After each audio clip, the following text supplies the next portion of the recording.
Hello and welcome back to the Golf Ireland pod. I'm your host, as always, Stephen Murphy. Thank you so much for joining us here for another episode of the Golf Ireland pod, brought to you by Golf Ireland. We appreciate you listening as always. We're back with another bumper episode, a great guest, and also all the news across Golf Ireland the last week or so. We have Emma O'Driscoll joining us later on. We will talk to her about her career in golf, her playing career, and also her upcoming events. But first of all, we'll start off by looking back at the last week of action, and where else to start but the Ryder Cup, of course, in Marco Simone Golf Club in Rome, in Italy. It proved to be an absolutely fantastic theatre for golf fans and golf fans watching at home as well. An amazing couple of holes there towards the finish as well, which always leads to some excitement. But Europe come out on top, 16.5 to 11.5. An amazing win for the European team, especially after 2 years ago, the defeat they suffered at Whistling Straits. Obviously, Rory McIlroy and Shane Lowry playing for Europe. Rory McIlroy had a great win in the singles. He went 4-1 over the week, and Shane Lowry had a crucial half point towards the end of his singles match against Jordan Spieth. And just a huge congratulations to Europe. The celebrations looked really, really fun. I would love to have been on that bus back to the hotel. The clips being shown around social media looked like it was a good time, let's just say that. So congratulations to Luke Donald and his team there.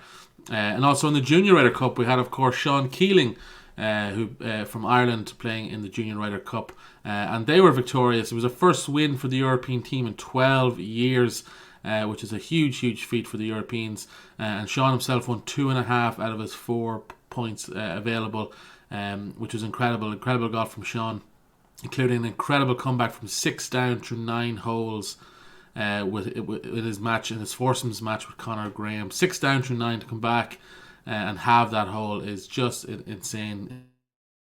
Congratulations to Sean Keeling. I've seen the clips. It looked like an incredible occasion. I see he got a good couple of selfies with some big stars. So a week I'm sure Sean Keeling will never forget, and rightly so. A huge congratulations to him.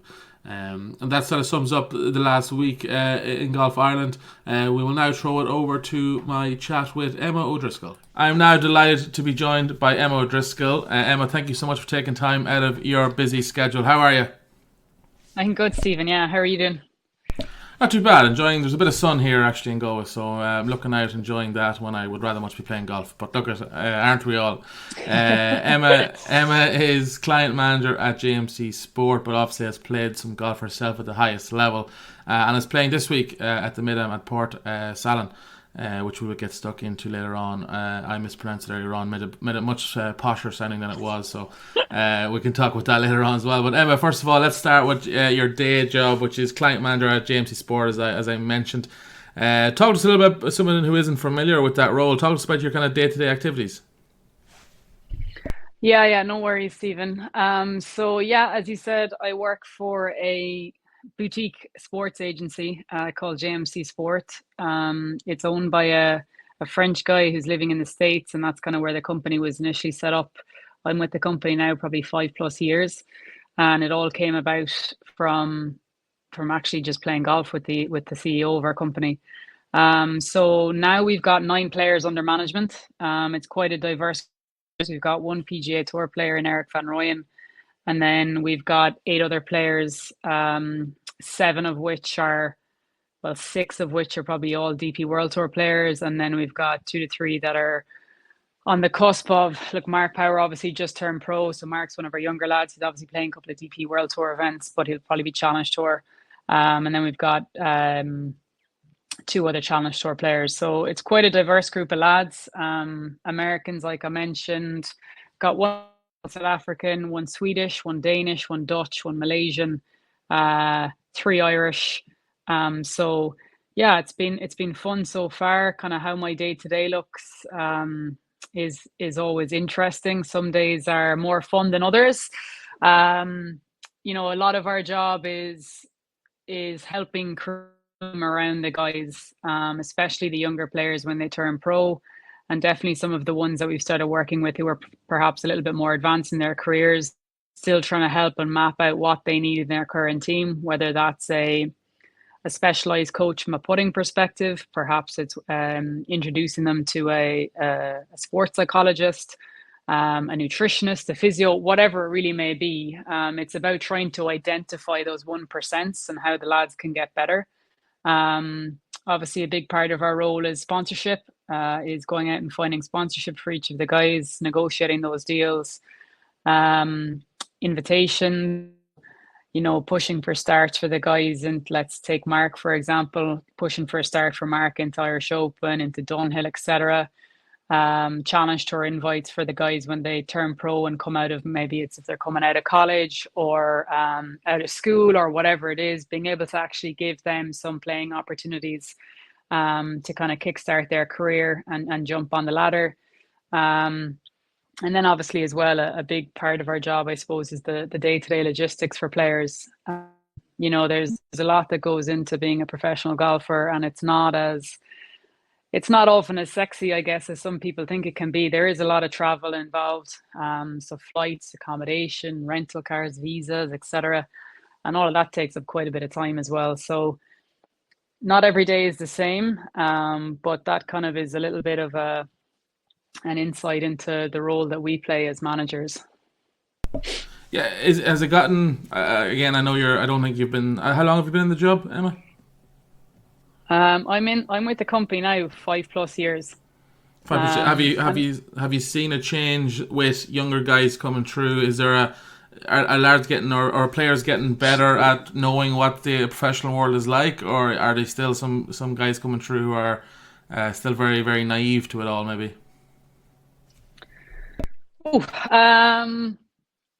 I definitely think for a lot of guys and girls who've gone to the States, probably, I think they do get a bit of a reality of what it's like. In the nicest way possible, like none of the rest of them care who you are really when you're out there. It's you against everybody else, and it's a bit of a battlefield out there. And I suppose the importance for them is understanding who's in their corner and who's in their team and who's got their back and who's got their best interest at heart. And sometimes when you're younger, like, it can be a little bit hard to not take on the opinions of a lot of other people and kind of really be selective of who you have in your team and who you listen to.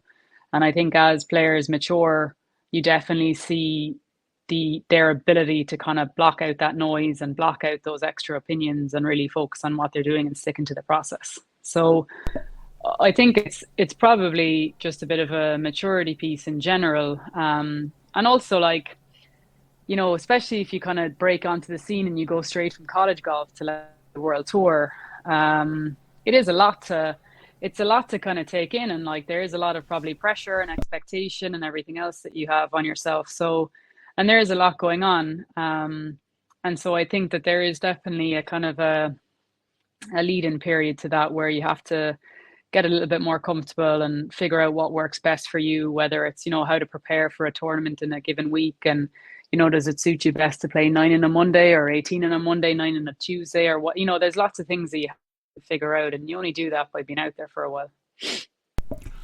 Yeah, definitely coming from college. We've had a few college golfers on the pod here, and they've said, in college, everything is just taken care of you. You're looked after very, very well. And then obviously when you go pro, it's sort of you are on your own. But I assume that's what they look for a company like yourselves and for someone like you to kind of come in and help with that.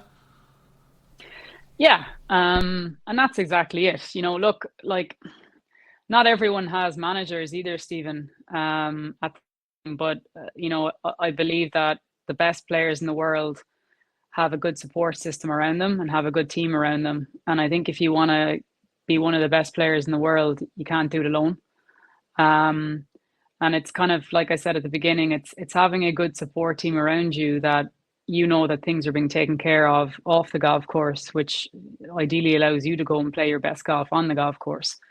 So yeah, I think, having a good relationship with your management company, which is obviously based on trust, is massive. And like I said, knowing somebody that's in your corner that's going to take care of bits and pieces for you, and that right, okay, I'm playing in these tournaments, I've got such and such caddy, I'm going to stay here. These are my flights, rental car sorted or courtesy car, whatever it is. And, we like to send our players itineraries. It's not rocket science. It's just outlining the basics for any given week.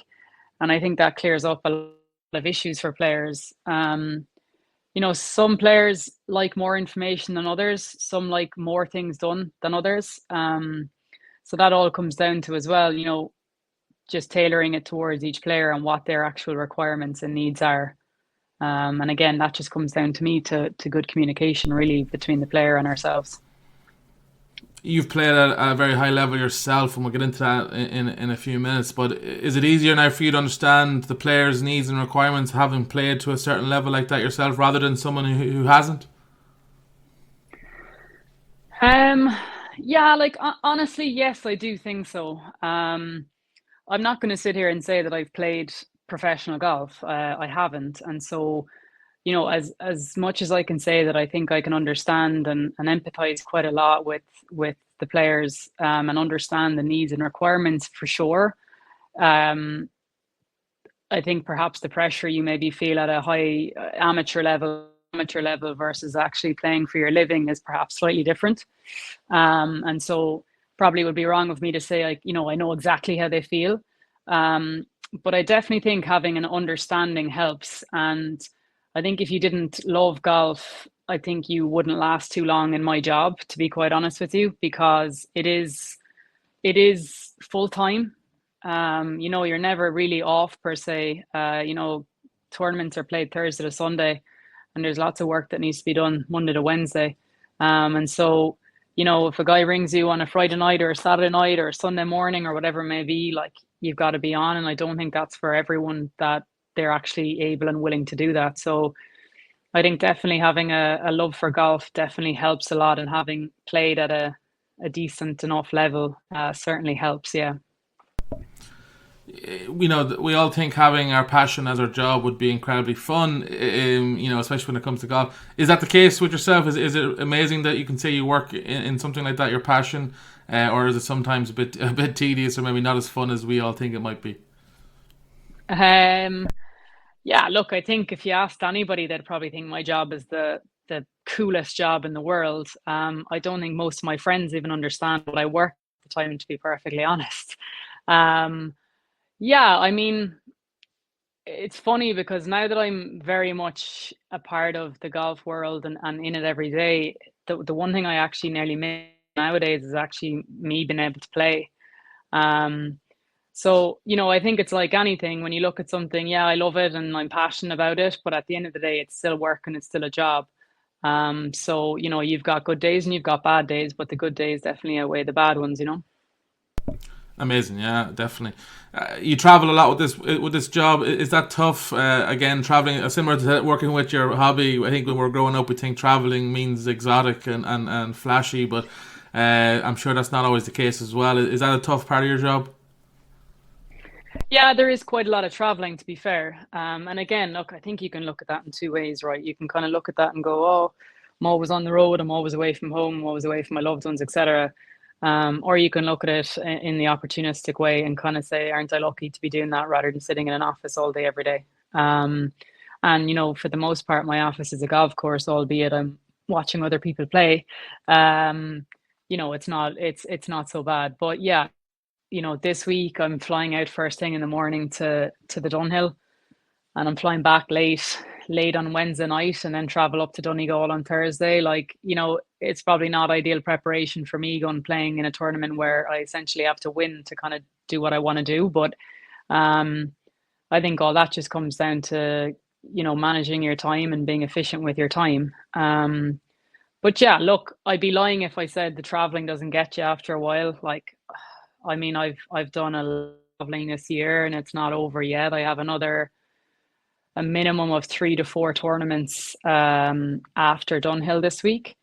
And most of the weeks kind of, so like, typically speaking, you'll fly out on a first crack of dawn on Tuesday morning and then come back on a Thursday night late, or Monday to Thursday type of thing. And then, because look, most of our work is at the beginning of the week, Stephen, right? So, a lot of why you go over to tournaments is is the beginning of the week, is because you're obviously trying to meet the players, make sure that they have everything they need. If they need anything that week, that you're there to kind of help and sort things out. If they've any media duties or anything like that, obviously as well, you've got, all the equipment manufacturers and stuff like that in at the beginning of the week, and perhaps, and a lot of the time, potential sponsors and stuff like that, where a lot of our job, the importance really is networking. And that kind of filters down to your ability to be able to get the guys sponsors, and that's a lot of the time based on the relationships that you've created by business.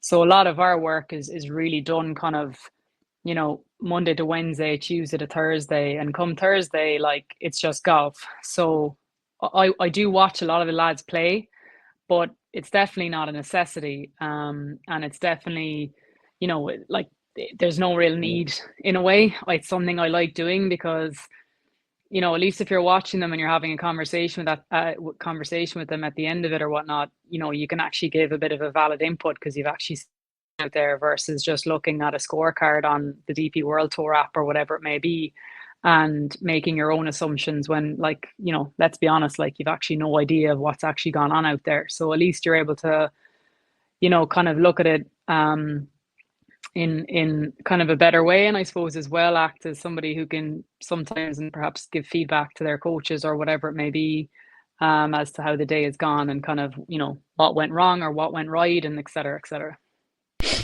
Yeah, I know what you mean by watching someone play. Like, we've all had rounds where we've come in with a score and said that's the highest I could have scored today, or that's the lowest I could have scored today. They're the same score, but they're very different mindsets leaving the course. I'm sure having that context is very helpful for you as well. We've all heard stories of players arriving on a Monday or Tuesday and the golf clubs have not arrived via a mix-up in the airport. Is that your idea of living hell? Look, it's a funny one. We're always the first one that goes with these issues, especially the younger players. I hate saying it, but like, there's not a crazy amount you can do at times.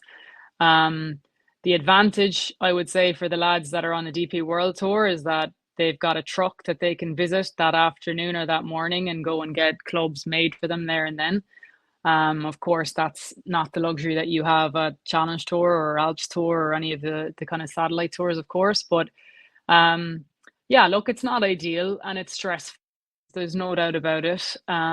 Everybody likes to play with their own equipment and to have their own gear and stuff like that. Like, if you're going on a golf trip somewhere, it's not just your golf clubs you have in your golf travel case either. I'm sure you probably have other bits and pieces thrown in there as well, whether it's, random stuff like toiletries and things like this that just makes things a little bit more of a headache when you land and you don't have any of these and you don't really know when they're gonna get there. I think something in addition to every golfer's armor so to date is the air tags. I think every person I now know actually has an air tag. So look, at least that can give you some comfort of, if the bag is even in the terminal or not. But yeah, it's certainly something that happens quite a bit. And you kind of have to roll with the punches a little bit.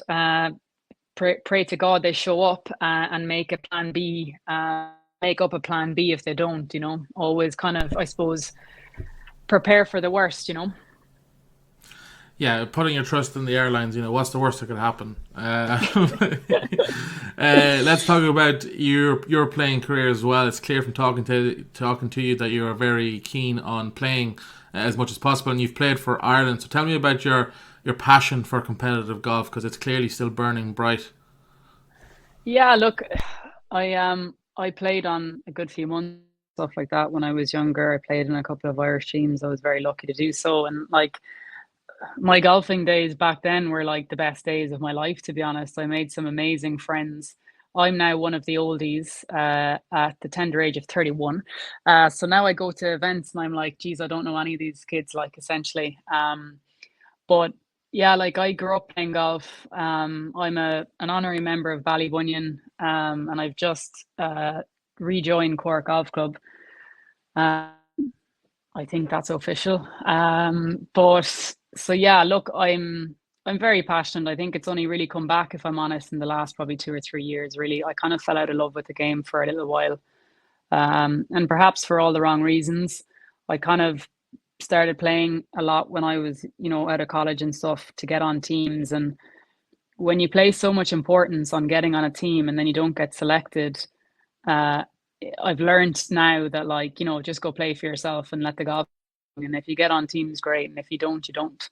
Um, and now I've kind of just changed my outlook a little bit, and I just enjoy playing now.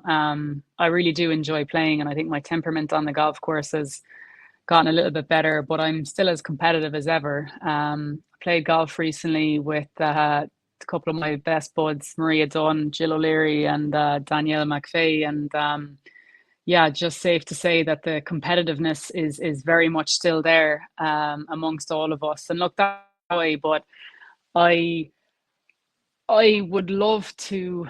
My goal is to try and play more next year. I don't really. Sometimes you're afraid to say what you'd really love to achieve, because if you don't, then you kind of feel like you're a bit of a failure. But like, I'd love to get back on an Irish team. Um, I don't think I'm a million miles off from that, but I do have a bit of work to do. And I've started working with Gavin Lunny now, who's been coaching me for the last couple of months. And, I think it's a bit what you preach. So, you need to have a decent team around you and have a bit of a plan and have a bit of a structure and just get to work.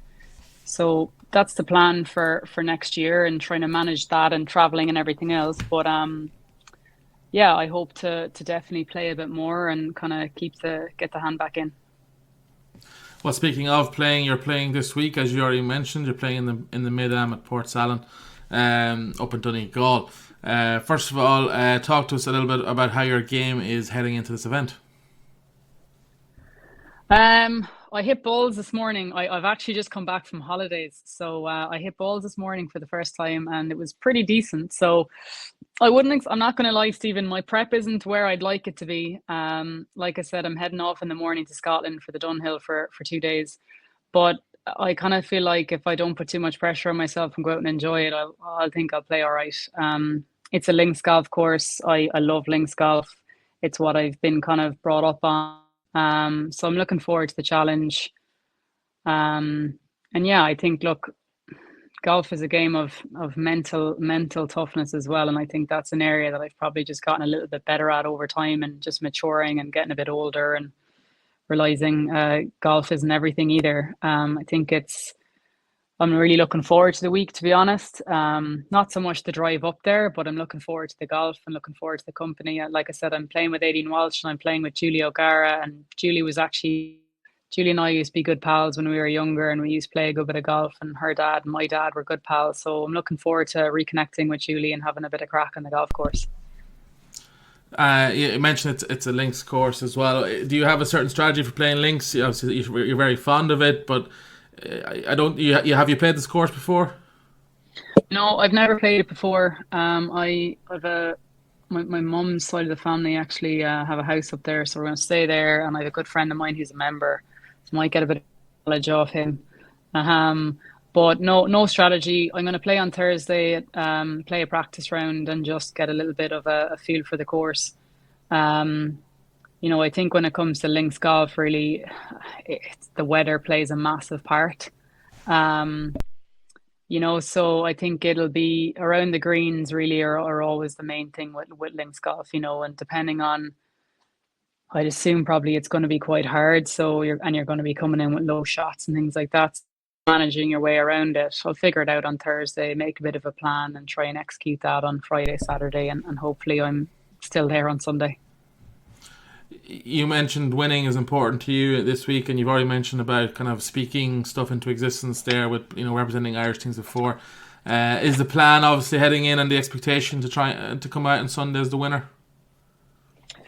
Yeah, look, without putting too much pressure on myself or anything, but I think anytime you go and play in a tournament, you want. I think it probably scares us sometimes to say that out loud. But I mean, if you're not thinking that, then why are you bothering going and playing? So for me, like a big thing is trying to get back on Wagger, and it can be really difficult to get back on it. So my understanding is that it being a 54-hole event, there's Wagger points available, and judging off what the winner got last year, I think was like 8.06 points or something like that she got for Jess Ross. And I think you need something like 6 point something to get onto Wagger. I'm not going to claim I'm a Wagger guru. I'm definitely not, but that's my understanding. So I think in order to get back on it, I would probably have to win, or you know, that's my goal anyways. At the moment, my only focus really is trying to get back on Wagger ahead of next year to be able to play in a couple of events I'd like to play in. So we'll give it a crack. We'll have some fun. My dad's going to come with me. Sure, if he'll caddy or not, we'll discuss that in the car journey up. We'll see. But yeah, look, it'll be a bit of fun. And hopefully my golf is good, and we'll see where I end up on Sunday. Yeah, exactly. Well, look, it's the last Bridgestone event for the women this year, but it's a slightly smaller field than you would normally expect. Emma, does that change strategy at all? Does it change expectations? Does it change the mindset at all that you only have to beat less women than you normally would? Yeah, it's funny because, like, you always want to play against the best, right? But at the end of the day, a win is a win. So if you've less players to beat in the field, happy days. Yeah, I'm not. I would be lying if I said it probably doesn't raise expectations in a way, because you're going to be looking at the field and kind of going, okay, well, you know, who am I kind of looking at here in terms of who's going to probably be playing their best golf and everything. So yeah, I definitely think it probably raises expectations. But at the end of the day, like, I just have to go out and hit good shots, leave myself in good positions, and hopefully roll in a few putts. And yeah, look, we'll see where it ends up. I think sometimes if you place too high of expectations on yourself as well, it can kind of go the other way. It's funny, sometimes the harder you try, the worse it gets. So I think my main kind of focus is just to go up there with just be positive, try and play, try and hit some good shots, and enjoy it. Main thing for me, I think sometimes I really give out to myself on the golf course. And I think that doesn't really bring out your best golf. So I think if I can manage that and keep smiling around the golf course, hopefully the outcome will be where I need it to be. It's all about trying to find that happy medium, isn't it? Yeah, look, it's easier said than done, and like I genuinely, it really is, like, because I chatting to the lads about this a lot as well, because obviously, everybody has expectations of themselves, and everybody goes out and tees it up to play their best golf, and sometimes you have it and sometimes you don't, and that's just golf. And when it's an individual sport like golf as well, you kind of only have yourself to pin it on, so it can be a bit of a mental battle from time to time. But yeah, like I said, I think the weather will probably play a part in scoring in particular.